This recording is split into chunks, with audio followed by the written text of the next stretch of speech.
Mi mamá me educó para desconfiar de todos los hombres, y llegó al extremo de llamar a la policía acusando a mi novio de haberme secuestrado durante una cita. Cuando me comprometí, fingió un infarto, se inventó exnovias falsas en internet, y hasta se apareció en mi despedida de soltera vestida de novia. Así que terminé dándole una lección de realidad que jamás olvidará. Desde niña, ella me llenó la cabeza con la idea de que el amor era pura trampa, y que solo las mujeres débiles caían en eso. Cada que se me escapaba el nombre de algún muchacho de la escuela, me encerraba en mi cuarto por horas, pintándome un panorama donde si bajaba la guardia, mi destino sería terminar embarazada y en la ruina. Me acuerdo que a los 16 años, le pedí permiso para ir al baile escolar. Pensé que, aunque fuera por una vez, podríamos hacer algo típico como buscar un vestido juntas o que me ayudara a maquillarme. Pero nada de eso. En vez de emocionarse, me llevó a la sala y me obligó a ver 16 horas de documentales sobre mujeres que terminaron asesinadas por sus parejas. Yo sabía, muy en el fondo, que lo que hacía estaba mal, pero necesitaba tanto su aprobación que preferí dejar de vivir cosas normales de adolescente, solo para no decepcionarla. Así que terminé siendo justo la hija que ella quería, sin citas, sin novios, sin graduación, solo ella y yo contra el supuesto peligro de los hombres. 10 años después, tengo 26 y llevo una doble vida. Conocí a Jason en una conferencia de trabajo y estábamos a punto de comprometernos. Pero para mi mamá, él era solo el compañero que me echaba la mano con las cosas pesadas. Hasta le caía bien en ese papel, como si solo fuera una herramienta, nada más. Me volví experta en inventar excusas. Los fines de semana con mi novio eran, según yo, retiros obligatorios del trabajo. Las cenas de aniversario se convertían en reuniones con clientes. Me dolía mentirle, pero me convencí de que cuando conociera a Jason y viera lo respetuoso y bueno que era, iba a entender que esta vez era distinto. Pero ese sueño se rompió el mes pasado. De la nada, se apareció en mi departamento y nos vio por la ventana. Jason me abrazaba por la cintura mientras cocinábamos juntos. Lo siguiente que escuché fue su golpe en la puerta, sonando desesperada. «Ábreme, ya sé en lo que andas». Apenas abrí, la vi roja de coraje. «Eres una asquerosa,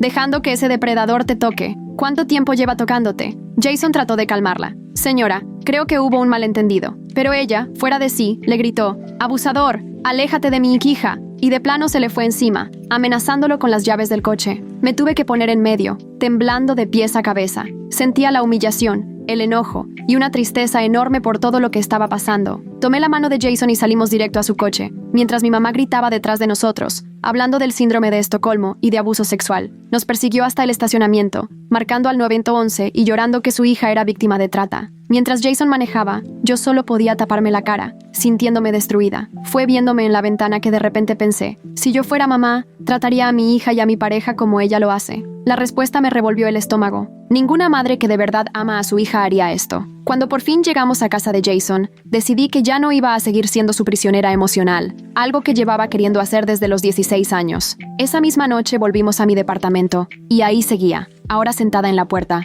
toda llorosa y con el rímel corrido. «Bebé, gracias a Dios te escapaste. Ya llamé al doctor Pepe, es especialista en desprogramar víctimas. Vamos a arreglar lo que ese monstruo te hizo». Solo suspiré y le dije: «No hay nada que arreglar, mamá. Lo amo. Nos vamos a comprometer». Su expresión cambió de preocupación fingida a furia pura. «¿Comprometida? Eres una tonta, igual que tu tía, la que arruinó su vida por un hombre. ¿Eso quieres? ¿Terminar como ella, con 3 hijos, sin dinero y regresando llorando a la familia?» La miré sin emoción. «La tía Sara es feliz. Tiene una familia bonita», le contesté bajito. «Fuiste tú la que dejó de hablarle porque no era lo suficientemente infeliz para ti». Se paró, temblando. «Nunca debí dejarte trabajar con hombres. Debí educarte en casa. Debiste dejarme ser normal», la interrumpí. «Pero necesitabas que estuviera rota y asustada para que nunca te dejara». Por fin se le cayó la máscara. «Haz lo que quieras con él. Pero cuando estés embarazada y él te abandone, cuando estés enferma y acabada, ni vengas llorando conmigo. Estás eligiendo a un hombre en vez de a tu madre. Estoy eligiendo el amor en vez del control», le dije, y me metí para cerrar la puerta con llave. De eso hace 3 semanas. Desde entonces, mi teléfono se volvió una pesadilla. 47 llamadas perdidas al día, mensajes con noticias de mujeres asesinadas por sus novios, fotos de adolescentes embarazadas con la frase «tu futuro». Pero yo ya tenía mis propios planes y esto lo iba a cambiar todo.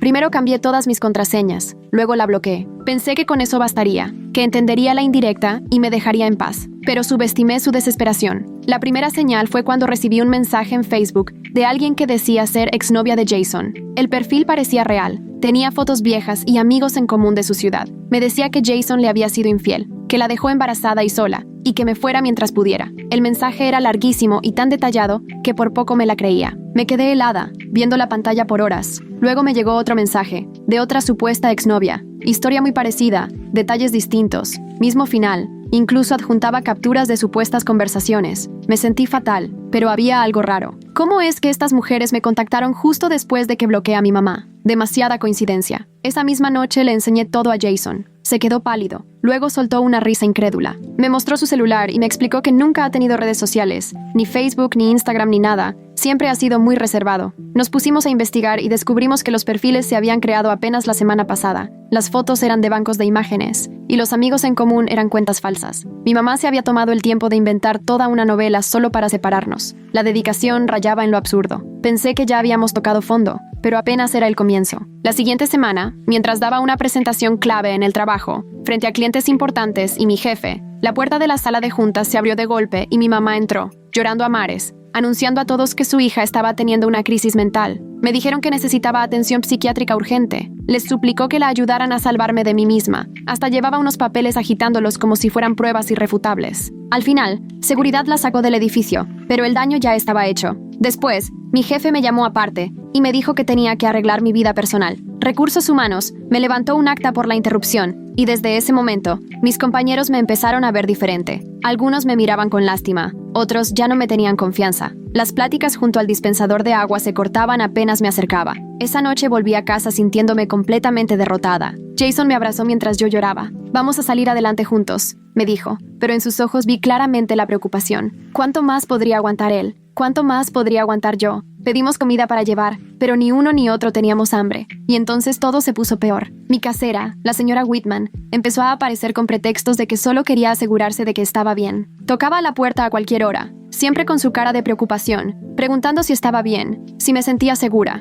A veces hasta intentaba mirar adentro del departamento, buscando alguna señal de problemas. Un día le pregunté directamente qué estaba pasando, y me dijo que mi mamá le había contado todo, que yo estaba en una relación abusiva, que a lo mejor tenía miedo de pedir auxilio. Me prometió que estaría al pendiente, que reportaría cualquier voz masculina o cualquier cosa sospechosa. Hasta le había dado a la señora Whitman su número personal por si había una emergencia. Traté de explicarle cómo eran las cosas en realidad, pero la señora Whitman solo me dio unas palmaditas y me dijo: «Las víctimas de abuso suelen proteger a sus agresores». Ya le habían dicho exactamente qué debía vigilar. El tono condescendiente con el que lo decía me daban ganas de gritar. Hasta mi propia casa había dejado de sentirse segura. Cada paso en el pasillo me ponía los nervios de punta. ¿Sería la señora Whitman? ¿Estaría escuchando? ¿Tomando apuntes? Empecé a poner música todo el tiempo para tapar nuestras conversaciones. Fue entonces que me topé con algo que me heló la sangre. Depósitos pequeños en mi cuenta bancaria. $50 aquí, 100 allá. Cada uno con notas como para el fondo de escape de mi hija, o cuando estés lista para dejarlo. Llevaban semanas, un patrón perfectamente calculado para que parecieran ahorros secretos. Mi mamá estaba depositando dinero en mi cuenta, armando la historia de que yo planeaba huir, dejando el rastro perfecto para que cualquiera que investigara pensara que era una víctima preparándose para escapar. La crueldad de todo esto me dejó sin palabras. Llamé al banco en cuanto lo noté, temblando mientras navegaba el menú automático. La persona que me atendió fue amable, pero en realidad no pudo hacer nada. Me dijo que no podían detener los depósitos si no tenía los datos exactos de quien los mandaba. El dinero seguía entrando, y con cada depósito, la historia retorcida de mi mamá se fortalecía. Me quedé viendo el saldo de mi cuenta, creciendo con dinero que nunca pedí, que se sentía como una cadena más que ella quería ponerme encima. Jason me sugirió que habláramos con su mamá, Linda, sobre todo esto. Ya la había visto algunas veces en reuniones familiares y fiestas, pero siempre me mantenía en lo superficial, esquivando las preguntas más personales. Pero ahora necesitábamos aliados, y Linda siempre me había parecido alguien muy perceptiva. Ese fin de semana fuimos a su casa. Las hojas secas crujían bajo las llantas cuando llegamos. Yo estaba tan nerviosa que sentía el estómago hecho nudos. ¿Y si le creía a mi mamá?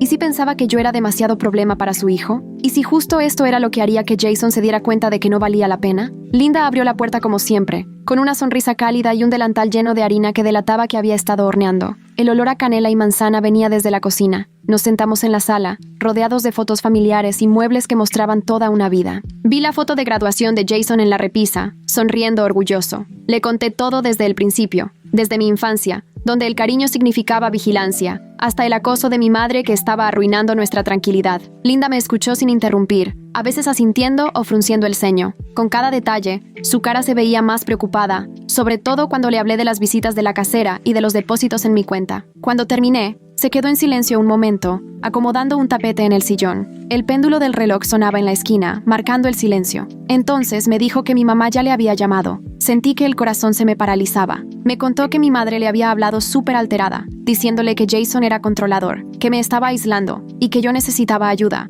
pero estaba tan manipulada que no podía darme cuenta. Lloró y le dijo que estaba perdiendo a su hija por culpa de un depredador. Fue muy convincente, usando justo esas palabras que cualquier mamá teme escuchar. Sentí el corazón en la garganta. Noté a Jason tenso a mi lado y me agarró la mano. Pero entonces Linda sonrió, con complicidad en la mirada. «Conozco a mi hijo», me dijo. «Lo eduqué para que siempre respete a las mujeres y sepa poner límites sanos». Además, me comentó que mi mamá nunca dio detalles concretos por teléfono, solo acusaciones vagas y mucho drama. «Una mamá realmente preocupada habla de hechos», dijo. «Los manipuladores solo hacen grandes declaraciones, pero nunca tienen pruebas». Desde ese momento, Linda se convirtió en nuestra mejor aliada. Empezó a documentar todo. Llevaba notas con fechas y horas de cada llamada de mi mamá. Escribía palabra por palabra lo que decía. Grababa los mensajes de voz en varios dispositivos. Incluso contactó a un amigo suyo, abogado especializado en derecho familiar, por si llegábamos a necesitarlo. Y sí, las cosas se pusieron peor. Una mañana, el jefe de Jason lo llamó a su oficina antes de que tomara café siquiera. Alguien había llamado a la línea de seguridad con una amenaza, diciendo que si Jason no mandaba a su novia a casa ese día, iba a haber violencia. La voz estaba distorsionada, pero el mensaje era clarísimo. Casi llamaron a la policía y pusieron todo el edificio en alerta. Hasta hubo guardias en cada entrada. Jason estuvo a punto de ser arrestado ahí mismo. Seguridad revisaba todas las cámaras. Recursos Humanos investigaba revisando su expediente y entrevistando a quien se le cruzara. Todo el trabajo por el que tanto se había esforzado ahora estaba en la cuerda floja por una sola llamada. Pasamos horas en su oficina con el equipo de seguridad, comprobando que él realmente estaba en otra ciudad en una reunión con clientes cuando hicieron la llamada. Yo estaba ahí, congelada en la sala de juntas, viendo cómo Jason repetía una y otra vez que había estado a 3 horas de distancia, enseñando recibos y notas de la junta. Al final, las cámaras del edificio del cliente lo sacaron del apuro. Ahí se veía clarísimo que sí estaba lejos a esa hora, saludando a los clientes y presentando propuestas. Pero el desgaste ya nos traía al límite a los dos. Jason empezó a ponerse muy nervioso. Revisaba todas las cerraduras 2 veces antes de dormir y checaba su coche con la linterna del celular antes de subirse. El acoso de mi mamá nos estaba llenando de miedo y agotando cada vez más. Ya todo era desconfianza y cansancio.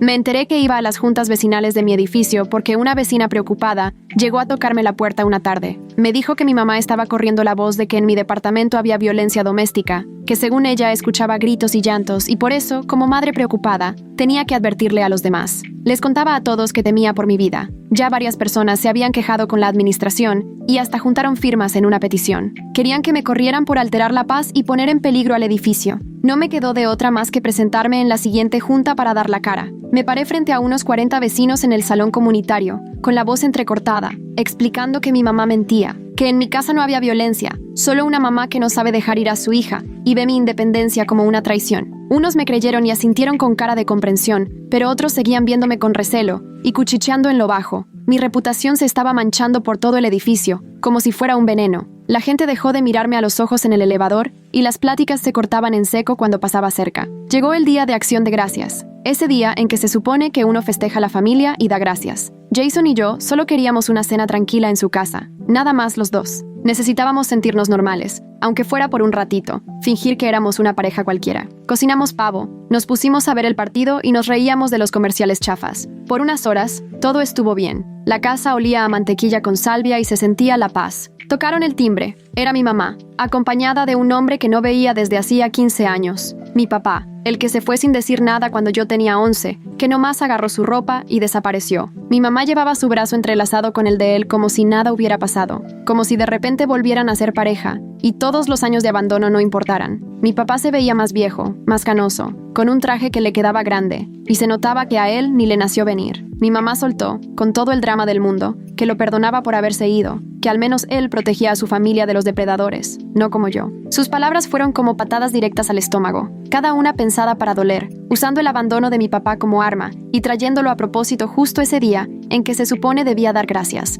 Ahí me cayó el 20 de su manipulación. Segurito lo rastreó solo para este numerito. Mi papá se veía incomodísimo, cambiando de pie y echando ojo a la puerta como si quisiera huir. Murmuró que solo quería verme, asegurarse de que estuviera bien después de tanto tiempo, pero en sus hombros caídos y la mirada nerviosa se notaba todo. A él también lo estaba manipulando. De seguro le contó las mismas mentiras sobre Jason, aprovechándose de la culpa que le quedó por haberse ido. Les pedí a los dos que se largaran, con la voz mucho más firme de lo que me sentía por dentro. Les cerré la puerta en la cara, oyendo los gritos de mi mamá del otro lado, pero el daño ya estaba hecho. Volver a ver a mi papá, y encima como parte de su show, me rompió algo adentro. Esa noche lloré horas, sintiendo que perdí a mi papá por segunda vez. Jason solo me abrazó, sin saber qué decir, con su rabia hirviendo por dentro pero tratando de consolarme. Al día siguiente, amanecí con los ojos hinchados, pero por fin con una claridad que nunca había tenido. Ya entendía que esto jamás fue por cuidarme, ni por mi seguridad. Era puro control, puro castigo por atreverme a ser feliz y amar a alguien que no era ella. Prefería verme destruida a dejarme en paz. Esa claridad me hizo más fuerte. Ahora veía el mismo patrón de siempre, repitiéndose una y otra vez en mi vida. Decidimos anunciar nuestro compromiso, ya sin escondernos ni dejar que ella dictara nuestra historia. Subimos a redes una foto del anillo que Jason guardó tanto tiempo. Lo contamos en una cena con amigos y nos llenó de alegría ver sus reacciones sinceras. Empezamos a organizar todo a la vista, nos suscribimos a revistas de bodas y armamos tableros en Pinterest. Si mi mamá quería guerra, ya no íbamos a dejar que nos ganara por miedo. A las pocas horas fingió un infarto. Publicó en Facebook que mis decisiones literalmente la estaban matando. Etiquetó a todos los conocidos que pudo, familiares lejanos, amigos viejos de la prepa, hasta gente con la que yo ni hablaba ya. Su publicación se llenó de comentarios de preocupación, gente preguntando si sabía que mi mamá estaba hospitalizada. Otros hasta me reclamaron por estresarla tanto. Llamé al hospital que puso en Facebook. No había nadie con su nombre. Llamé a otros 3 y ninguna tenía registro suyo. Todo era mentira, un teatro para hacerse la víctima y robarse la atención justo cuando anunciábamos nuestro compromiso. Ya se le veían las costuras al manipuleo. Cada alegría mía tenía que volverse su tragedia. Seguimos visitando salones de eventos, decididos a que nada ni nadie nos detuviera. Los primeros 3 lugares nos confirmaron la cita por teléfono, pero luego la cancelaron a las pocas horas, diciendo que hubo problemas con el sistema. La encargada del cuarto salón me apartó discretamente al final del recorrido y me confesó que alguien llamó diciendo que la boda se había cancelado, que estaban siendo estafados por una pareja falsa. La persona que llamó lloró por teléfono, diciendo que su hija estaba siendo engañada. Era mi mamá, saboteando nuestra boda. Había averiguado todo siguiendo mis redes desde cuentas falsas. Nos vimos obligados a usar nombres inventados para las citas, sintiéndonos ridículos dando seudónimos a los organizadores de bodas. Abrimos otro correo solo para la boda y usamos la dirección de trabajo de Jason para todo lo relacionado. Planeábamos nuestra boda sintiéndonos casi como criminales, y aunque la situación por momentos parecía sacada de una comedia, la verdad es que era agotadora. Luego surgió lo del seguro. Una tarde de martes me llamaron para avisarme que alguien intentaba volver a agregarme como dependiente en su póliza, argumentando que yo no tenía la capacidad mental para tomar decisiones médicas y que requería un tutor. Los papeles traían la firma de mi mamá por todas partes, además de lo que a todas luces eran documentos médicos chuecos. Tuve que demostrar que sí estaba en mis 5 sentidos. Mandé recibos de nómina, evaluaciones de trabajo donde me elogiaban y hasta le pedí a mi jefe una carta en papel oficial avalando mi salud mental. La aseguradora terminó dándome la razón, pero el mensaje era clarísimo. Mi mamá estaba dispuesta a hacer lo que fuera para tenerme bajo control, usando cualquier institución a su alcance. En medio de todo, Melissa, la excompañera de trabajo de Jason, nos buscó para soltar una bomba. Mientras estaba en una cafetería del centro, mi mamá la ubicó y le ofreció $5,000 en efectivo para tratar de seducir a Jason, con la idea de separarnos desde adentro y fabricar una supuesta infidelidad. Por suerte, Melissa tuvo la presencia de grabar toda la conversación en su celular. Se escucha clarito la voz de mi mamá ofreciéndole dinero a cambio de destruir nuestra relación y hasta señalando las supuestas debilidades de Jason. Melissa fingió estar interesada solo para tener pruebas y en cuanto pudo fue con Jason a contarle todo. Pensó que merecíamos saber hasta dónde había llegado el asunto. También nos dijo que mi mamá la había estado espiando días antes, sabía su rutina y cuál era su cafetería favorita. Ahora sí teníamos evidencia real de su manipulación. Ya no eran solo chismes. El problema era, ¿qué se puede hacer con pruebas así? Ir con la policía se sentía demasiado. Solo queríamos que mi mamá nos dejara en paz, vivir tranquilos y dejar de sentir que teníamos que estar cuidándonos todo el tiempo. En esa época la doctora Stevens, mi terapeuta, fue clave. Yo iba con ella desde hacía años por mi ansiedad. Y claro, nunca se lo conté a mi mamá. La doctora fue documentando todo conforme le contaba cada nuevo episodio en nuestras sesiones. Me explicó que el comportamiento de mi mamá era patológico, puro control narcisista mezclado con ideas paranoicas, y le preocupaba que cada vez iba peor. Me ayudó a ver los ciclos, cómo mi mamá generaba dramas para llamar la atención justo cuando yo lograba algo, cómo proyectaba sus miedos en mí y prefería destruirme antes que dejarme ir. Las terapias eran duras pero necesarias. Por fin entendía lo profundo que era el desmadre donde crecí, cómo hasta el cariño se usó siempre como un arma. No mucho después mi mamá metió una solicitud para quedarse con mi tutela legal. Llegaron los papeles legales un jueves. Alegaba que tenía problemas mentales, que no podía decidir por mí misma y que Jason me estaba manipulando. Había armado todo un paquete de pruebas falsas. depósitos bancarios para fingir que me controlaban el dinero, chequeos para aparentar preocupación, e incluso varios familiares, convencidos por ella, diciendo que se preocupaban por mí. La doctora Stevens tuvo que hacer una evaluación formal para el juzgado, donde dejó clarito que yo estaba bien y el verdadero problema era mi mamá. Incluyó notas de sesiones de varios años y al final rechazaron la solicitud, pero el puro atrevimiento me dejó en shock. Mi mamá de plano quiso quitarme mi autonomía por la vía legal. Un día llegamos al departamento y la puerta estaba sin seguro. Entramos con miedo, y aunque no faltaba nada, todas las fotos de Jason y mías que teníamos en las paredes, repisas y el refri habían desaparecido. En su lugar, solo había puras fotos viejas de mi mamá y yo, algunas que ni conocía, de cuando era niña, en parques, museos y cumpleaños, todas de antes de que me atreviera a tener pareja, antes de crecer. Encima, dejó una nota con su letra diciendo que estaba recuperando a su bebé, que esas eran las únicas fotos que importaban, las de antes de que, según ella, yo me corrompiera. Había estado dentro de nuestra casa, tocado nuestras cosas, sentado en nuestra sala, invadiendo por completo nuestro espacio. Esa misma noche cambiamos chapas, y al día siguiente pusimos alarma. Luego se fue contra Jason en su trabajo.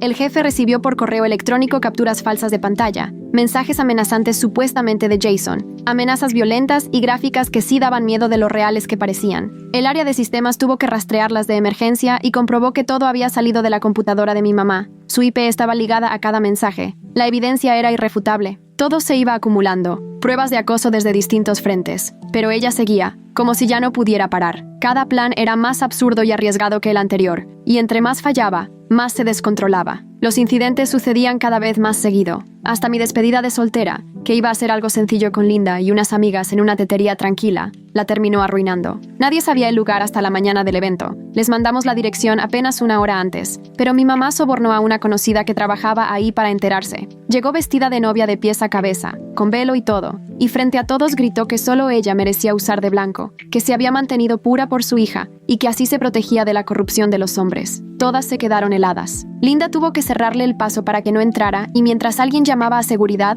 mi mamá se aferró al marco de la puerta y alcanzó a gritar que solo ella me amaba de verdad, que los demás eran unos farsantes y que todos me abandonarían como mi papá. Sabía cómo tocar mis heridas, exactamente en qué inseguridades picar para hacerme daño. Incluso al ser sacada, calculó cada palabra para lastimarme lo más posible. Eso fue la gota que colmó el vaso. Linda llevaba meses reuniendo pruebas con un amigo abogado, Roger. Grabaciones, documentos, testimonios de vecinos, compañeros del trabajo, encargados de lugares, pruebas de acoso de todos lados. Ya era momento de actuar, dejar de solo defendernos y empezar a protegernos legalmente. El papeleo para la orden de restricción era tan voluminoso que parecía una novela. Cada incidente venía con fecha, pruebas y hasta testigos. Roger nos aseguró que nuestro caso era de los más sólidos que le había tocado ver. El patrón de acoso era clarísimo, y el juez no tendría opción. Nadie con tantita lógica podría ver todo eso y no entender el peligro. La audiencia quedó agendada para la siguiente semana. Me pasé días acomodando toda la evidencia en un folder que parecía guía telefónica, reportes de la policía, mensajes de texto,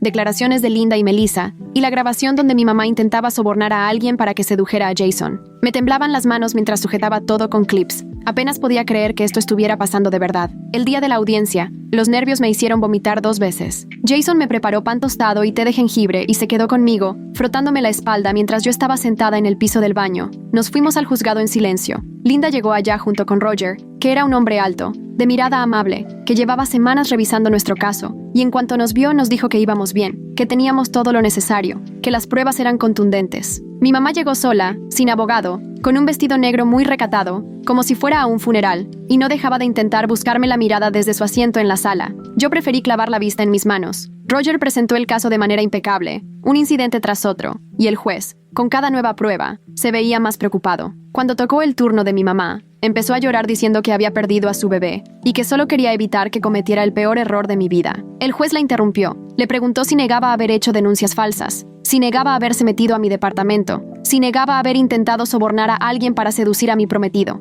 No pudo negar nada. Todo estaba más que comprobado. El juez dictó la orden de restricción en ese mismo momento, mínimo a 150 metros de distancia, nada de contacto ni por medio de terceros, nada de aparecerse en mi trabajo ni en mi casa. La orden duraría 2 años, con la opción de extenderse. Mi mamá rompió en llanto al leerlo, alegando que la estaba matando, que me iba a arrepentir cuando Jason se quitara la máscara. Seguridad la tuvo que sacar mientras gritaba sobre sus derechos como madre. Yo me quedé ahí, entumecida. Ya estaba, por fin tenía protección legal, pero en vez de sentirme aliviada, solo sentía un vacío. Así no deberían terminar las cosas entre una madre y su hija. con órdenes de restricción y guardias de por medio. Volvimos a la planeación de la boda con otro ánimo, cambiamos de lugar una vez más por precaución y pusimos contraseñas con todos los proveedores. La florista pensó que exagerábamos hasta que le contamos lo que pasaba. Entonces, ella misma nos compartió la historia de una suegra controladora y nos aseguró que hacíamos bien en protegernos desde el principio. 3 semanas antes de la boda, Linda, la mamá de Jason, nos llamó con noticias. Mi mamá se había presentado en su casa a medianoche, tocando y exigiendo hablar de madre a madre. Linda no dudó en llamar a la policía y reportó la violación de la orden de restricción. Mi mamá estaba tan enfocada en que la orden solo la alejaba de mí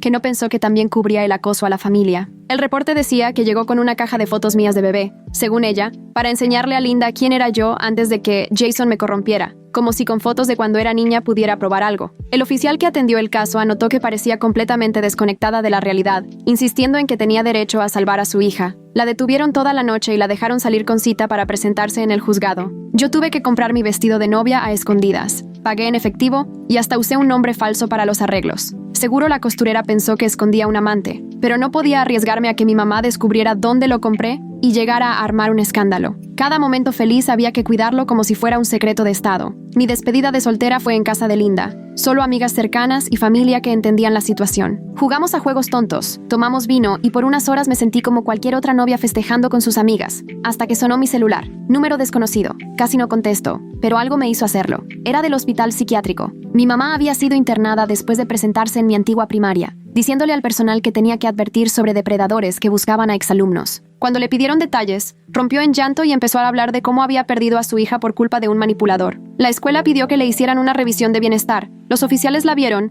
y se la llevaron para valoración. El doctor dijo que estaba en crisis, pero que no representaba un peligro para sí misma ni para otros, así que la tendrían 72 horas en observación. Me preguntó si quería visitarla. Le dije que no. Me sentí culpable, pero me mantuve firme. Ella necesitaba ayuda que yo no podía darle, ayuda profesional que ya no tenía nada que ver conmigo. Tal vez así por fin aceptaría el tratamiento que necesitaba. Le dieron de alta un día antes de la boda. Solo me enteré porque Roger nos avisó y nos recomendó estar atentos, porque cuando una persona está en crisis suelen empeorar justo cuando se acerca algo importante. Contratamos policías fuera de servicio para la seguridad del evento. Les dimos su foto y los datos de su carro. Parecía que nos preparábamos para una emboscada y no para una boda. El día de mi boda me desperté a las 5 y de ahí ya no pude dormir. No dejaba de imaginarme todas las maneras en que mi mamá podría intentar sabotearlo todo. Jason se quedó en casa de su hermano por tradición y yo lo extrañaba. Necesitaba sentir su calma. Pero Linda llegó a las 6 de la mañana con café y pan dulce. Me dijo que se iba a quedar conmigo todo el día, que sería mi manta de seguridad. Ya habíamos advertido en la estética sobre una posible interrupción, así que cerraron las puertas detrás de nosotras y solo entró quien estaba en la lista. Me siento Jack. Cuando llegaron los policías porque alguien había reportado que tenían a una mujer retenida contra su voluntad, la dueña del salón ya estaba lista. Les enseñó todo lo que habíamos hecho para protegernos y les explicó la situación. Checaron, tomaron nota y se fueron rápido. Un falso reporte más para la colección. Mi maquillista tuvo que volver a empezar porque me solté llorando, no de tristeza, sino de pura frustración, porque ni siquiera el día de mi boda podía tener paz, porque ni ese día podía ser sobre mí, sobre mi felicidad, sino sobre su miedo y su necesidad de control. Las demás damas de honor me arroparon, me trajeron pañuelos, chistes y mimosas, y me recordaron que en unas horas iba a casarme con el hombre que amo. Ya nada más importaba. Entramos al lugar del evento por la puerta de atrás, con guardias de seguridad en cada acceso. Roger ya estaba ahí, armado con copias de todos los papeles legales, listo para cualquier cosa. La fotógrafa se veía sacada de onda con tanto protocolo, hasta que alguien le explicó de qué se trataba. Entonces yo también voy a estar bien atenta, dijo, y agregó que una vez le tocó cubrir una boda donde llegó un ex, que sabía lo rápido que todo podía descontrolarse. Los invitados empezaron a llegar una hora antes de la ceremonia, todos revisados en la lista, sin que pasara nadie extra sin autorización. Mi primo Denise me escribió que todo se veía precioso, que las flores estaban perfectas, y el cuarteto de cuerdas sonaba increíble. Yo me quedé escondida en la suite nupcial. No quería arriesgarme a que alguien me viera deambulando por ahí. De pronto, Linda llegó a tocar la puerta y me dijo que alguien pedía verme. Sentí que se me detenía el corazón, pero ella venía sonriendo. Era mi papá. Lo vi más grande, más canoso, y esta vez sí traía traje de verdad. Manejó 3 horas solo para poder estar ahí, para llevarme al altar si yo lo dejaba. Me pidió perdón por lo de Acción de Gracias. Dijo que también lo habían manipulado, que quería hacer aunque fuera una sola cosa bien como papá. Lo pensé como medio minuto y le dije que sí, no tanto por él, sino por mí, por la niña que siempre se preguntó por qué se fue su papá, que se sentía culpable por no haber sido lo suficientemente digna de amor. No era exactamente perdonarlo, pero sí era un paso, una puntada en una herida enorme. Él se esperó afuera mientras yo terminaba de arreglarme. 20 minutos antes de la ceremonia, seguridad avisó por radio que ella ya había llegado. Iba con el mismo vestido de novia de la despedida, el mismo velo, la misma idea loca de que todo era por ella. Caminó directo a la entrada principal como si nada, convencida de que podía estar ahí. El guardia la detuvo en el estacionamiento, le mostró la orden de restricción y le pidió que se retirara. Ella empezó a hacer su numerito de siempre, gritando que tenía que salvar a su hija, que había depredadores, que había manipulaciones, que tenía derechos como madre. Pero los de seguridad ya estaban curtidos. No le siguieron el juego. Solo le repetían que tenía que irse o llamarían a la policía. Entonces vio que el Dr. Stevens llegaba y empezó a gritar que la terapeuta era una farsante, que la familia de Jason la había comprado, que los doctores verdaderos sí verían la verdad. El Dr. Stevens solo asintió a seguridad y siguió su camino, sin darle la reacción que ella buscaba. Eso la enfureció más. La policía llegó en minutos. Ya sabían de la situación por incidentes anteriores. Se acercaron tranquilos pero firmes.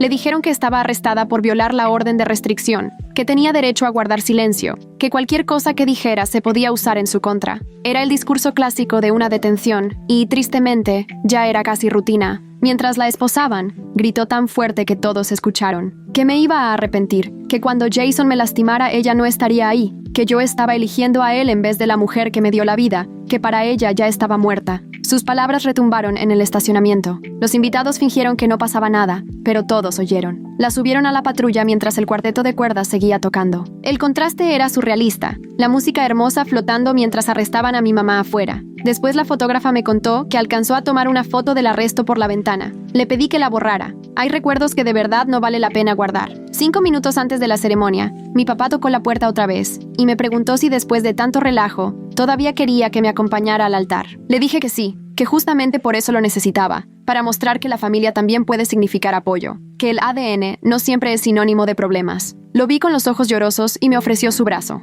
La ceremonia fue perfecta, sin interrupciones, sin dramas, solo Jason y yo prometiéndonos amor eterno. Linda lloró en primera fila. Mis amigas del trabajo sonreían desde sus lugares y hasta mi papá se veía orgulloso. Durante media hora solo existimos nosotros, nuestro amor, nuestro futuro, todo lo que siempre soñé. Ya en la fiesta, Roger me apartó para decirme que el fiscal iba a levantar nuevos cargos por esta violación. Con su arresto anterior y la detención psiquiátrica, ahora sí enfrentaba tiempo real en la cárcel, quizás 6 meses o más si seguía violando la orden. Me preguntó si quería escribir una declaración de impacto para la víctima y le dije que lo pensaría. Bailamos, comimos y celebramos hasta la medianoche. Hubo discursos sobre el amor y el compromiso. Nadie mencionó el arresto, el elefante en el estacionamiento que todos prefirieron ignorar. El hermano de Jason hizo una broma sobre la seguridad tan estricta y fue la única referencia al drama del día. Yo agradecí la normalidad. Para la luna de miel nos fuimos a Hawái. 2 semanas de playa, caminatas y 0 señal de celular. Solo Linda sabía dónde nos hospedábamos. Cambiamos los vuelos de último minuto por seguridad.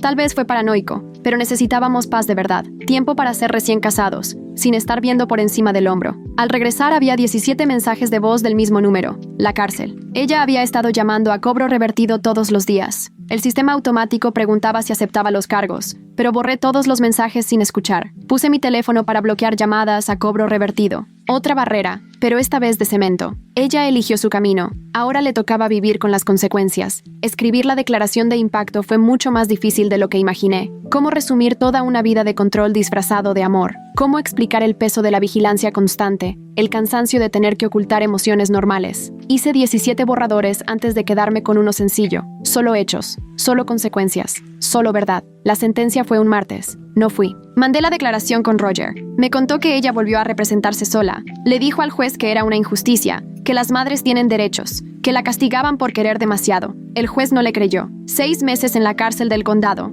2 años de libertad condicional y terapia obligatoria 2 veces por semana. Pensé que sentiría alivio al escuchar el veredicto, pero más bien sentí tristeza. Tristeza de que todo hubiera llegado a este punto, de que ella no pueda ver en lo que se convirtió, de que el amor se distorsionara tanto en su mente que prefiriera ir a la cárcel antes que dejarme ser feliz. Pero debajo de la tristeza había algo más. Libertad, libertad de verdad, por primera vez en mi vida. Los 6 meses se nos fueron volando. Jason y yo nos acoplamos rápido a la vida de casados. Nos ascendieron en la chamba. Adoptamos un Golden Retriever que se llama Biscuit y empezamos a buscar tener hijos. Ya sabes, cosas comunes de pareja. Cada día, por sencillo que fuera, se sentía especial. Ir juntos al súper era una alegría, cocinar juntos, una aventura, y todo porque ahora podía vivirlo sin esconderme, sin mentiras ni miedos. Ella salió un jueves. Roger me marcó para avisarme. Me contó que había sido una interna ejemplar, que fue constante en las terapias y que se notaba más tranquila, pero que no bajáramos la guardia. A veces la cárcel sirve para que la gente cambie, pero otras solo los amarga más. Por si las dudas pusimos nuevas cámaras de seguridad y modificamos un poco la rutina. Estábamos atentos, sí,